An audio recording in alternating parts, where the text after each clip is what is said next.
દર્શક મિત્રો, નવજીવન ન્યૂઝમાં આપનું સ્વાગત છે। અમદાવાદના સરખેજ વિસ્તારમાં જે હુસેની વકફ કમિટી છે તે થોડાક દિવસ પહેલા વિવાદમાં આવી હતી, જેમાં એક ફરિયાદી દ્વારા ગંભીર આક્ષેપો કરવામાં આવ્યા હતા। પરંતુ આ આક્ષેપો પાછળની હકીકત શું છે, શું આ સમગ્ર મામલો છે જે સામેવાળા પક્ષ ઉપર આક્ષેપ કરવામાં આવ્યા છે, તેમનો આ મામલામાં શું ખુલાસો છે, તેઓ શું માની રહ્યા છે આ ઘટના પાછળને, શું તેમનો પક્ષ મૂકી રહ્યા છે, એ તમામ વિષય આપણે હુસેની વકફ કમિટીના જે ટ્રસ્ટી છે તેમની સાથે વાતચીત કરીએ। સૌપ્રથમ તો આપનું નામ જણાવો। બિસ્મિલ્લાહિર્રહમાનિર્રહીમ। अस्सलाम वालेकुम वरहमतुल्लाहि वबरकातुहू। મારું નામ સૈયદ યાસીન બાપુ છે।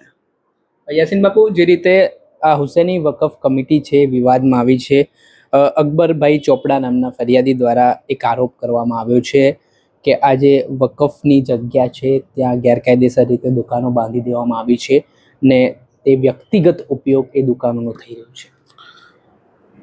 સરખેજના અંદર પહેલી વાત તો જ્યાં કબ્રસ્તાન આવેલું છે તો હકીકત એવી છે કે એ વકફની જગ્યા નથી। જે તે સમયે અમારા ગામ પંચાયતની જગ્યા હતી અને એ અવાવરું જગ્યા ખુલ્લી પડી હતી ને જે જૂના માણસો હતા આજથી 20 વર્ષ પહેલાં, તો એ લોકો ત્યાં દફનવિધિ કરતા અને એના પછી ત્યાં બધા જંગલી ઝાડો ના તે ઉગી ગયું હતું અને સરખેજના અંદર કબ્રસ્તાનના અભાવના કારણે સરખેજના જે સારા માણસો ભેગા થયા અને ભેગા થઈને મારી જોડે આવ્યા અને પછી અમારી હુસેની વકફ કમિટી બીજા ઘણા બધા સેવાના કાર્યો કરતી અને કામ કરતી, તો લોકોએ ભેગા થઈને કે બાપુ તમે આ રીતે આ કબ્રસ્તાનનું પણ કામ કરો, તો સરખેજના સારા માણસોએ ભેગા થઈને પછી આ કામની મને જિમ્મેદારી સોંપી અને અમારા સરખેજ જે રોજાનું કબ્રસ્તાન છે એ મરહૂમ ઉસ્માનભાઈ ઘાંચી, જે સરખેજ ગામના અંદર આખો એમનો ઘાંચી સમાજ છે અને એ કબ્રસ્તાન એમના નામથી બોલે છે કે આ ઘાંચી સમાજનું કબ્રસ્તાન છે અને એ અવાવરું પડ્યું હતું। ત્યાં ખુરાફાત થતા, ખોટા કામો થતા, બાળકો ક્રિકેટ રમતા, પછી આવા ઘણા બધા એવા કામો થતા કે જે ઇસ્લામને અને શરીયતને ના ગવારા છે, પસંદ નથી। તો પછી આ સારા માણસો ભેગા થઈને પછી આ લોકોએ મને કામ સોંપ્યું અને જ્યારે કામ સોંપ્યું તો કબ્રસ્તાનો ખુલ્લા પડ્યા હતા, ત્યાં ના થવાના કામો થતા હતા અને એના પછી અમારી હુસેની વકફ કમિટીના અંદર ઘાંચી કમિટીએ અમને આ કામ સોંપ્યું ને પછી અમે આ કામ હાથમાં લીધું। હાથમાં લીધા પછી ઘણા બધા એના અંદર પૈસાનું અમે દાન કર્યું, એના અંદર પૈસાઓ ઘણા બધા અમારા પણ લગાયા, અમારા સારા મિત્ર હતા, સરખેજના જે સારા લોકો હતા, તો એ પછી પુરાણ કરાયું સરખેજના તમામ કબ્રસ્તાનોની અંદર અને પછી વાવેતર કર્યું, ઝાડ રોપણ કર્યું અને એક સારી રીતે કબ્રસ્તાનને અમે લોકોએ ડેવલપ કર્યું અને એના પછી એ કબ્રસ્તાનોને જોઈને ગુજરાતના ઓછામાં ઓછા 100 કબ્રસ્તાન જે લોકો મહિનામાં મરણમાં આવતા અને મૈયતમાં આવતા અને પછી જોયું કે ભાઈ કબ્રસ્તાન કેવું હોવું જોઈએ, તો જે રીતે હુસેની વકફ કમિટીએ કામ કર્યું કબ્રસ્તાનનું અને જે રીતે નંબર વાઇઝ લોકોની દફનવિધિ અને જે દફનાવવા આવે રાતે 2 વાગે પણ આવે કે અમારે 2 વાગે મૈયત દફનાવી છે, તો અમે 2 વાગે પણ એમના માટે કબરનો ઇંતજામ, કફનનો ઇંતજામ અને ગુસલ આપનારનો ઇંતજામ તો અમારી કમિટીને ઘણા બધા લોકોએ પસંદ કરી અને પછી આ જવાબદારી અમને મળતી ગઈ અને અમે આ કામ કરતા રહ્યા। તો આ જે એલિગેશન તમારા પર લાગી રહ્યા છે એની પાછળના કારણો શું લાગે છે? જે ફરિયાદી કહી રહ્યા છે કે મારી પાસે એ બાબતોનો પુરાવા છે કે ઓડિટ નહીં કરતા ને જે ઉપયોગ આવકની થાય છે કબ્રસ્તાનના ડેવલપમેન્ટમાં નથી થઈ રહી, એવા આક્ષેપો છે, તો શું કારણો છે આ બધી બાબતો પાછળ? એ આક્ષેપોનું કારણ એ છે કે સૌથી પહેલાં તો એ કબ્રસ્તાનની કોઈ આવક જ નથી, તો આવક હતી નહીં તો એનું ઓડિટ થાય નહીં। તો જે રીતે કે અમે આ જે કંપાસ ઊભું કર્યું અમે આ કબ્રસ્તાનનું, તો એના પછી સરખેજ રોજાનું જે કબ્રસ્તાન છે ત્યાં આજથી 20 વર્ષ પહેલાં રસૂલભાઈ સાબર હોટલવાળા, તો એ રસૂલભાઈ સાબર હોટલવાળાના 2 બંગલા હતા અને એમની 2 દુકાનો હતી અને 2 દુકાનોની જગ્યા જે તે સમયે અમે એમના જોડે ખરીદીને અમારા પૈસાથી લીધી હતી અને કબ્રસ્તાનના ખૂણા ઉપર આવતી હતી, તો એ અમે પોતાના પૈસાથી ખરીદીને અમે કબ્રસ્તાનના અંદર દાન કરી દીધી અને પછી જ્યાં 2 દુકાનો હતી ત્યાં અને 2 દુકાનોની જગ્યા હતી, તો પછી અમે કબ્રસ્તાનના અંદર જે કબર ખોદનારા હોય, ગુસલ આપનારા હોય અને કબ્રસ્તાનના ઝાડ રોપવા માટે કે દવા માટે, તો અમે એ દુકાનનું જે ભાડું જે લોકો હદીઓ આપતા અમને, તો અમે કબ્રસ્તાનના અંદર ખર્ચ કરીએ છીએ અને કબર ખોદવાવાળાઓને અથવા જે લોકો ત્યાં કામ કરે છે તો એ લોકોને અમે એમનું મહેનતાણું એના અંદરથી અમે આપીએ છીએ, એના કોઈ પૈસા અમારા હાથમાં આવતા નથી, કોઈ એની આવક આવી નહીં અમારા જોડે, પછી એનું કોઈ ઓડિટ કરવાનો રહેતો નથી. પણ આજથી 2 વર્ષ પહેલાં અમે ઓડિટનું કરાયું અને જ્યારે અમે અમારો હિસાબ કરીએ છીએ તો 0-0 થાય છે. અને કાગળ ઉપરની જે ચળવળ છે એ અમારી ચાલુ છે. અને આના અંદર જેવી રીતે કે આક્ષેપો કરવામાં આવ્યા કે ભાઈ અમે કબ્રસ્તાનનો માલ ખાઈએ છીએ, તો અલ્લાહ તબારક વ તાલાએ અમને ઘણું આપ્યું છે, એવો માલ ખાવાની જરૂર નથી. હુસેની વકફ કમિટી આજથી 3-4 વર્ષ પહેલાં દર વર્ષે 150 દીકરીઓના 200 દીકરીઓના લગ્ન કરતા અને એના અંદર હિન્દુ મુસ્લિમ તમામ સમાજની દીકરીઓનું કન્યાદાન કરવામાં આવતું અને એમને એમના ઘર સામગ્રીનું તમામ સામાન દહેજ એમને બધું આપવામાં આવતું. તો અમારી હુસેની વકફ કમિટી આવા કાર્ય કરે છે. તકરીબન 2000 દીકરીઓના અહીંયા સરખેજ રોજા ઉપર અને બાવા અલી શેર બાવાની દરગાહના અંદર 2000 દીકરીઓના કન્યાદાન થયા છે. અને એના અંદર અમે અમારી જાતનો ખર્ચો અને અમારા જે સારા મિત્રો અમારા સાથે સંકળાયેલા છે, તો દીકરીઓના લગ્ન હોય, કોઈએ પલંગ અપાવી દીધા, કોઈએ તિજોરી અપાવી દીધી, એવી રીતે કરીને હુસેની વકફ કમિટી આ કામ કરે છે, આ કાર્ય કરે છે. પછી બીજી રીતે હુસેની વકફ કમિટીનું અમદાવાદ એરપોર્ટ ઉપર એક હજ ખિજમતનું કેમ્પ લાગે છે, જેના અંદર જે હાજીઓ આવતા હોય એમના માટે ચા નાસ્તો ફ્રી અને એમની સેવાઓ કરવાનું કાર્ય હુસેની વકફ કમિટી કરે છે. અને સરખેજના જે સારા માણસો છે આ બધા કાર્યોને જાણે છે અને જે લોકોને તકલીફો છે એ પણ જાણે છે. પણ અમારી પર્સનલ અદાવતની અંદર આવી રીતે એ બદનામ કરવાની અમને કોશિશ કરે છે અમારે સાથે, કે અમારી ઇજ્જતના અંદર કમી થાય અને લોકો અમને બુરા જાણે, એના માટે આવા કાર્યો કરવામાં આવ્યા છે. શું એવી તો અદાવત છે, શું પર્સનલ તમારી દુશ્મનાવટ એ જે વ્યક્તિ ફરિયાદી કરી રહ્યા છે એમના પર, એમની સાથે છે, આખો મામલો શું છે, તો તમારા પર આવા ગંભીર આક્ષેપ? ઘણા બધા એવા હોય છે કે સારા માણસોને ઘરના લોકો પણ પસંદ કરતા નથી અને નાત હોય અને એ નડે નહીં એવું થાય નહીં. મકરબા વિસ્તાર જેવા અંદર ઘણા બધા અમારા હિન્દુ ભાઈઓ રહે છે, સરખેજ ગામ જેવા વિસ્તારના અંદર ઘણા બધા અમારા હિન્દુ ભાઈઓ રહે છે, પણ અમારે ક્યારે એમના જોડે કોઈ મતભેદ કે આ થયો નહીં. પણ લોકો મોટા માણસોનું કહેવું છે કે નડે નહીં એ નાત નહીં. તો 2012ના અંદર અમારા એક સૈયદ દીકરાનું મર્ડર થઈ ગયું હતું સરખેજ રોજા ઉપર. અને જે તે સમયે એક અહીંયા મોટો સમાજ છે અને મોટા સમાજના અંદર ઘણા બધા સારા લોકો પણ છે, દીનદાર છે, વેપારીઓ છે, સારા માણસો પણ છે. અને એના અંદર અમુક માણસો કે નાની મોટી કોઈ વાત બની જાય તો એને ધ્યાનમાં લઈને અને જે 2012ની અંદર જે અમારા દીકરાનું મર્ડર થયું હતું તો અમે એનું સમાધાન નહોતું કર્યું, એ લોકોને સજા ખવડાવી હતી. તો એ સમયથી અમને ધ્યાનમાં લઈને નાની મોટી બાબતોના બારામાં કંઈ ને કંઈ ઊભું કરીને તો એ લોકો કંઈ ને કંઈ એવું નાનું મોટું કરે અને પછી કંઈ બોલાચાલી કે એવું થાય સામાન્ય રીતે, તો પછી એ લોકો પોલીસ સ્ટેશન જાય, મોટા અધિકારીઓ જાય અને અમારી જૂઠી રજૂઆત કરીને અમને હેરાન કરવાના ધંધા. અત્યારે 15 દિવસ પહેલા મારા દીકરાઓના લગ્ન હતા, તો 2 માણસો અમારા ત્યાં આવ્યા, નશામાં હતા, અને આયા પછી અમારી ઓફિસે ગાળાગાળી કરી અને સામે અમારા છોકરાઓએ પણ નાદાની કરી. અને જ્યારે અમને જાણ થઈ કે ભાઈ અમારા છોકરાએ નાદાની કરી છે અને પેલા લોકો ગાળાગાળ કરીને ગયા, તો અમે અમારા છોકરાને વાળવા માટે ગયા. તો એ લોકોએ ઈરાદાપૂર્વક જે લોકો હતા, જે લોકો વાળવા ગયા હતા ને જે લોકો નહોતા, એમના ઈરાદાપૂર્વક ફરિયાદના અંદર નામ લખાવ્યા. અને એ અમારા જે પણ કાર્યક્રમ હતા કે જે બી અમારા પ્રોગ્રામ હતા કે અમારા દીકરા દીકરીના લગ્ન હતા, તો એ લગ્ન દરમિયાન અમારા ઉપર ફરિયાદ કરાવીને અમારા જે લગ્નના પ્રસંગના જે કામો હતા એને નુકસાન પહોંચાડવા કે એ પ્રોગ્રામ અમારો બગડે, એમણે ઘણી બધી કોશિશો કરી. તો એ લોકો એમના કંઈ ને કંઈ કાર્ય કર્યા રાખે છે.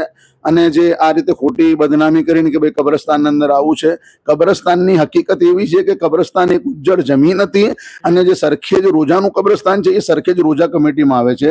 અમે ફક્ત એની ખિદમત કરીએ છીએ. અમે ત્યાં કબર ખોદાવવું કે કોરોના કાળ જેવા સમયના અંદર અમારી પૂરી ટીમ લોકોના કાંધાથી કાંધા મિલાવીને રાતે 2 વાગે મૈયત આવે, રાતે 4 વાગે મૈયત આવે, અને હાલ પણ રાતે લોકો 2-2 વાગે કફન લેવા આવે છે અને પછી એમનો ક્યાંય કોન્ટેક્ટ થતો નથી. મને ઘરે આવીને ઉઠાવે છે કે યાસીન બાપુ કફન લેવાનું છે, તો અમે એમને 1 મિનિટ પણ ઊભા નથી રાખતા. ને એમની જેવી જરૂરત હોય અમે એને અલ્લાહના રસૂલની ઉમ્મત અને અલ્લાહના બંદાઓની ખિદમત કરવાની અમે કોશિશ કરીએ છીએ. યાસીન બાપુ, છેલ્લો મારો પ્રશ્ન, એમના આક્ષેપો એવા પણ હતા ઇન્ટરવ્યુમાં તમે જોયો હોય તો કે મોટા અધિકારીઓ સુધી એમના કોન્ટેક્ટ છે, ગાંધીનગર સુધી એમને સાંભળવામાં આવે છે, અમારી રજૂઆત નથી સાંભળવામાં આવતી, એ ખોટા જે છતાં એમને સિસ્ટમ બચાવી રહી છે. જે સિસ્ટમના અંદર જે બેઠા હોય કે ગાંધીનગર જે બેઠા હોય, જ્યારે એમની નિમણૂક થતી હોય તો એમના અંદર કંઈ લાયકાત હોય તો કોઈ પણ માણસ, નાનાથી નાનો માણસ જાય કે મોટાથી મોટો માણસ જાય, પછી વકફ બોર્ડ હોય કે કોઈ પણ ઓફિસ હોય, તો એ લોકો સંતોષકારક જવાબ આપે છે અને અમારા એમના જોડે કંઈ કોન્ટેક્ટ નથી, અમે એમને જાણતા નથી. પણ જ્યારે અમે અમારી હકીકત એમના આગળ રજૂઆત કરી અને રજૂ કરી તો પછી એ લોકોને જાણ થઈ કે ભાઈ આની હકીકત એવી છે કે આ જે કબ્રસ્તાનની જે દુકાનો છે અસલના અંદર એ કબ્રસ્તાનના બહારના ભાગમાં છે, કબ્રસ્તાનના અંદર આવેલી નથી. અને બીજું કે આ વકફ બોર્ડનું નથી. તો એવી રીતે અમે અમારી રજૂઆતને અમે અમારા પુરાવા રજૂ કરેલા છે. અને બીજું એવું છે કે આ કબ્રસ્તાનની અંદર ઘણા બધા લોકો એ લૂડો જેવી ગેમ રમતા હોય, ચા પાણી નાસ્તો કરતા હોય, તો કબ્રસ્તાનના અંદર શરીયતના અંદર આ બધી મનાઈનો હુકમ છે કે કબ્રસ્તાનનો અદબ રાખવો જોઈએ. તો એક સમયે કબ્રસ્તાનના અંદર મને લોકોએ જાણ કરી કે બાપુ આવી રીતે કબ્રસ્તાનના અંદર લૂડો ગેમ રમાઈ રહી છે, લોકો ભેગા થઈને દુનિયાવી વાતો કરે છે, ચા પાણી અને નાસ્તા કરે છે. તો એક સમાજના લોકો છે, તો પછી કે તમે એમને કહી નથી શકતા. મેં ત્યાં જઈને જોયું મારી માથાની આંખોથી, તો લોકો લૂડો ગેમ રમી રહ્યા હતા અને 15-20 જણાનું ટોળું હતું. પછી એ લોકોને મેં રજૂઆત કરી, એમને સમજાવવાની કોશિશ કરી કે ભાઈ તમે આવી રીતે, આ કબ્રસ્તાનના અદબ છે, કબ્રસ્તાન ધાર્મિક સ્થળ છે, તો અહીંયા આવું કોઈ પણ કામ કરાય નહીં. તો એ લોકોને મારી વાતનું ખોટું લાગતા અને પછી તે કબ્રસ્તાનના અંદર જે બાંકડા મૂકેલા હતા બેસવા માટે, મેં એને ઉપડાઈ લીધા. તો પછી લોકોએ એની એક પોસ્ટ બનાવી નાખી કે કબ્રસ્તાનના અંદર બાંકડાની ચોરી થઈ. પણ હકીકત એવી હતી કે અમે કમિટીના મેમ્બરો છીએ અને અમે પોતે જ ઉપડાઈ લીધું હતું. પણ એ લોકોએ ખોટી અમને બદનામ કરવા માટે એવા કાર્ય કર્યા. તો એ વાતની એમને ખોટું લાગતા પછી આ અકબરભાઈ સુલેમાનભાઈ ચોપડાએ અમારા વિરુદ્ધમાં વકફ બોર્ડના અંદર અરજી કરી અને અમે એના પુરાવા રજૂ કર્યા. અને વકફ બોર્ડે અમને સાંભળ્યા, એમને પણ સાંભળ્યા, અને સાંભળ્યા પછી જે એમનો નિર્ણય હતો એ નિર્ણય વકફ બોર્ડે અમારા સાથે કર્યો છે. અને બીજું કે કાલે વિડીયોના અંદર અકબરભાઈ સુલેમાનભાઈ ચોપડા એવું કહેતા હતા કે મારી જોડે ઓછામાં ઓછા 160 માણસ છે, 150 માણસ છે. 150 માણસ હોય કે 1500 માણસ હોય, અમને જે પણ કોઈ માણસ અમારા સામે સવાલ કરવા આવે, હિસાબ માંગવા આવે, તો અમે એમને હિસાબ પણ દેવા તૈયાર છીએ, એમના સવાલોના જવાબ પણ દેવા તૈયાર છીએ. એ હવે અમારી સામે આવીને બેસે, તમે આવા છુપાછુપીના ખેલશો તો અમને જાણ ક્યાંથી થશે? તો તમે અમારા સામે આવો કે ભાઈ તમે આ કબ્રસ્તાનનું કામ કરો છો કે કમિટી ચલાવો છો, તો તમે અહીંયાના રહેવાસી છો, તમે અહીંયાના લોકો છો, તમે અમારી જોડે હિસાબ તમે માંગી શકો છો. ને અમે હિસાબ દેવા, તમે રાતે 2 વાગે ઊંઘમાંથી ઉઠાડીને હિસાબ માંગશો તો અમે હિસાબ આપવા માટે તૈયાર છીએ. અને બીજું કે આ લોકોની વાતોમાં આવીને અંગત અદાવતના કારણે જે રીતે ભાઈએ બતાવ્યું મારા જોડે 150 કે 160 માણસો છે, તો આ ઘણા બધા લોકો અમારી પાછળ લાગેલા છે. અને એના અંદર સારા માણસોને ખબર છે કે શું થઈ રહ્યું છે, પણ સારા માણસો એના અંદર ચૂપ છે. અમારી પર્સનલ અદાવતના કારણે આ પોતાની જાતોને મુસલમાન બતાવે છે અને એક મુસલમાન કમિટીને હેરાન કરવાની કોશિશ કરી રહ્યા છે. અને બીજું કે અત્યારે પૂરા દેશના હાલત દરગાહ હોય અથવા કે નાના મોટા મંદિરો હોય અથવા કે કબ્રસ્તાન હોય, મસાજિદ હોય, ઘણી બધી મસાજિદો ડિમોલેશન કરવામાં આવી, કબ્રસ્તાનોને ઉજાડી દેવામાં આવ્યા, દરગાહોને તોડવામાં આવ્યા, મંદિરો પણ તોડવામાં આવ્યા. અમે કોઈના ઉપર આક્ષેપો નથી કરતા, પણ એવા માણસોને સમજવું જોઈએ કે અમે અમારી અંગત અદાવતના કારણે અમે રસૂલે ખુદાની ઉમ્મતનું નુકસાન ન કરીએ. ચલો આજે કંઈ કબ્રસ્તાનના અંદર પ્રોબ્લેમ આવે છે તો પછી અમે અમારા મુર્દાઓને ક્યાં દફનાવીશું? ચાલો સરકારના ધ્યાન ઉપર આવ્યું ને સરકારે એ કબ્રસ્તાન લઈ લીધું કે લાવ તમારા કાગળો, લાવ તમારા પુરાવા, અને કબ્રસ્તાન જતું રહ્યું. તો જેવી રીતે કે જુવાપુરાના તમામ કબ્રસ્તાન ભરાઈ ગયા છે, અમારા જોડે કોઈ જગ્યા છે નહીં. હાલ અમને કોઈ કબ્રસ્તાનની જગ્યા મળે એવું લાગતું નથી. તો જે પણ માણસો અમારા સાથે સવાલ જવાબ કરવા માંગતા હોય, હિસાબ માંગવા માંગતા હોય, તો એ અમારા જોડે પર્સનલ કરે, આવી રીતે ધાર્મિક સ્થળોને નુકસાન ના કરે. તમે કેવા મુસલમાન છો કે તમારા મરહુમીન, આખા મુસલમાન સમાજના મરહુમીન જ્યાં દફન થતા હોય, તમે એના અંદર વિવાદ કરીને તમે લોકોની ગેરસમજ પેદા કરીને તમે નુકસાન પહોંચાડવાના કાર્ય કરો છો. તમારી જે હકીકત તમે અમારા સાથે આવો. અને એ અકબરભાઈનો એક સવાલ એવો હતો કે એ મને બોલાવવા માંગે છે. મેં એમને ક્યારે બોલાવવા માંગ્યા નથી, હું એમને ક્યારે બોલાવવા માંગતો નથી. બીજું કે અમે ખોટા હોઈએ તો કોઈના જોડે મિટિંગ કરીએ ને. તમે અમારા જોડે, તમે ITI એક્ટિવિસ્ટ છો તો તમે અમારા જોડે લખીને માંગતા, અમે હાલવા માટે તૈયાર છીએ અમારી હકીકત. અને બીજી ઘણી બધી એવી વાતો છે કહેવાનો મતલબ. ને અકબરભાઈ જે પોતે છે ને, તો એ અકબરભાઈ પોતે એક ક્રિમિનલ માઇન્ડ ધરાવે છે. અકબરભાઈ ઉપર ઘણા બધા લૂંટના કેસ છે, આર્મ એક્ટના કેસ છે. આથી 2-3 વર્ષ પહેલા એક હિન્દુ દીકરીને સાથે છેડછાડ કરી હતી ને હિન્દુ દીકરીએ એમના પર પોસ્કોની કલમ પણ લગાવેલી છે. અને એમના પાલનપુરના, બાવળાના, નવરંગપુરા પેટ્રોલ પંપના લૂંટના એમના પર ઘણા બધા કેસો આવેલા છે. પણ અમે એમના કેસો ગણાવવા નથી માંગતા, પણ એ જેવી રીતે કે અમને વારંવાર એક લિસ્ટેડ બુટલેગર કરીને અમને લોકોના સામે પેશ કરવામાં આવ્યા. તો જે અમારું ભૂતકાળ હતું એ તો અમે બધું છોડી ચૂક્યા છીએ. અને જ્યાં કબ્રસ્તાનની વાત આવે, મિલકતની વાત આવે, તો અલ્લાહ તબારક વ તઆલાએ અમને ઘણું બધું આપ્યું છે. અમારી કમિટીના અંદર 7 મસ્જિદો, અમારા કમિટીના અંદર 2 મદ્રસા ચાલે છે. એના અંદર 200 દીકરીઓ, યતીમ ગરીબ 200 દીકરીઓ અને 50 દીકરાઓ અમારા ત્યાં ઇસ્લામિક ભણતર લે છે અને અમે લોકો એમની સેવા કરીએ છીએ. તો હુસેની વકફ કમિટી કોઈ પણ નાનું મોટું કોઈ કામ હોય સરખેજના અંદર અથવા આજુબાજુ ગુજરાતના અંદર, તો અમારી હુસેની વકફ કમિટી ત્યાં પહોંચે છે અને લોકોના સાહ સહકારથી, લોકોની મદદથી અમે લોકો સુધી મદદ પહોંચાડીએ છીએ. પણ આ ફક્ત એક અંગત અદાવતના કારણે અમને બદનામ કરવાની કોશિશ, અમારાથી ઇજ્જતથી ખેલવાડ, અને અકબરભાઈ જોડે અમારી કોઈ પર્સનલ અદાવત છે જ નહીં, પણ એમના સાથે અમુક અમારા વિરોધી, અમે એમને વિરોધી નથી કહેતા, એ લોકો એમને વિરોધી બનાવી લીધા છે કે જ્યારે અમે સત્ય કંઈ બોલીએ, સાચું બોલીએ તો અમુક લોકોને બરદાસ્ત થતું નથી. તો એ અમને નુકસાન કેવી રીતે પહોંચે, મોટા અધિકારીઓ જોડે જવું, અમારી જૂઠી રજૂઆત કરવી, અમારા જૂઠી રજૂઆત કરીને અમને બદનામ કરવાની કોશિશ કરવી, અધિકારીઓને એવું બતાવવામાં આવવું કે ભાઈ આ હુસેની વકફ કમિટીના પ્રેસિડેન્ટ યાસીન બાપુ ખોટા માણસ છે, આમણે આ કર્યું તે કર્યું. પણ સરખેજના સારા માણસોને પણ અમારું ખબર છે, અને જે સરખેજના લોકો જે અમુક જેવા હોય કે એમનાથી અમારો મન મિલાપ ના હોય, એમને બી ખબર છે કે હુસેની વકફ કમિટી શું કામ કરી રહી છે.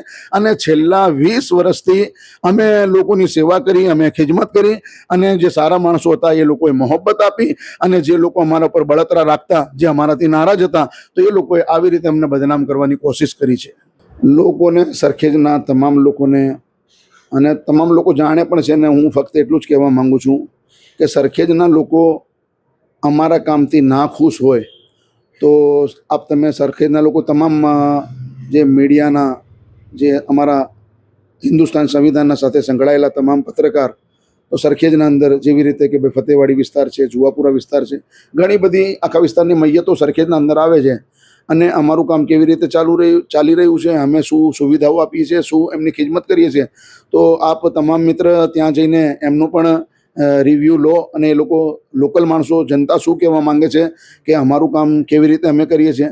અને જનતા અમારા વિરોધના અંદર હોય અને અમે અમારા કામથી ના ખુશ હોય ને, તો અમે આ કામ છોડવા માટે પણ તૈયાર છીએ. કેમ કે અમે ફક્ત અલ્લાહની રઝા માટે કામ કરીએ છીએ, કે અમે ઉમ્મતે મુસ્લિમાની ખિદમત કરીએ અને સારી રીતે અમે ખિદમતને અંજામ દઈએ છીએ. પણ તમે જનતાનું પણ રિવ્યૂ લો કે જનતા શું કહેવા માંગે છે, કે અમારા કામથી લોકો નાખુશ છે, શું અમે કામ કરીને નથી આપ્યું, અમે કામ કરીને નથી દેખાડ્યું. તો તમને જનતા એનો જવાબ આપી દેશે. જનતાના અંદર સારા માણસો છે, અને અમુક જગા પર એવું પણ બને કે તમે કોઈ જગાએ જતા રહ્યા અને ત્યાં અમારા લીધે થઈને માણસનું દિલ દુખેલું હોય, અને પછી એ તમને જવાબ આપે તો એવું થઈ શકે આડો જવાબ પણ આપે. પણ તમે કોઈને બતાવ્યા વગર અમે જનતાનો પણ રિવ્યૂ લઈએ કે અમારી હુસેની વકફ કમિટી અને છેલ્લે કબ્રસ્તાનના વર્ષોથી કામ કરી રહેલી છે. અને કબ્રસ્તાન એક અવાવરું જંગલ બયાબાન હતું, એને અંદર સારી રીતે એક બાગમાં, બગીચામાં તબદીલ કેવી રીતે કર્યું, અને આનું મેન્ટેનન્સ કોણે કર્યું છે, શું કર્યું છે, તો એ તમને પબ્લિક પણ બતાવશે.